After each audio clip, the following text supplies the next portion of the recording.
మోని ఓటేయడానికి రావా? ఈ సంవత్సరం నీకు ఓటు వచ్చింది కదా. ఓటా? నాకు కొంచెం పని ఉందమ్మా, ఈరోజు అవ్వదు. అబ్బా వసంత, నువ్వు రావా ఓటేయడానికి? ఓటేయకపోతే ఎలక్షన్ అయిపోతాయా? గీతమ్మ, నువ్వు రావా ఓటేయడానికి? రాలేనమ్మా. అందరూ అలా అనుకుంటే ఎలా అండి?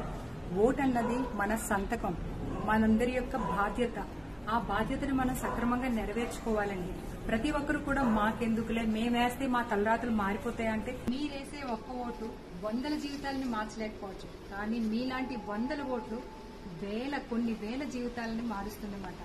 మన ఓటు వలన మన తలరాతని మనమే మార్చుకోవచ్చు. మనకెందుకులేని ప్రతి ఒక్కరు అనుకుంటే మన ఫ్యూచర్ ఏమవ్వాలండి? ఓటు అన్నది ఒక బాధ్యత, ఒక ఆయుధం. ప్రతి ఒక్కరూ కూడా ఈ బాధ్యతను నెరవేర్చుకోవాలి. మీ ఇంట్లో మీరు ఎంత బాధ్యతగా ఉంటారో మన దేశ పౌరుడిగా అంతే బాధ్యతగా మీ ఓటును వినియోగించండి. ప్రతి ఒక్కరూ కూడా ఓటు వేయండి.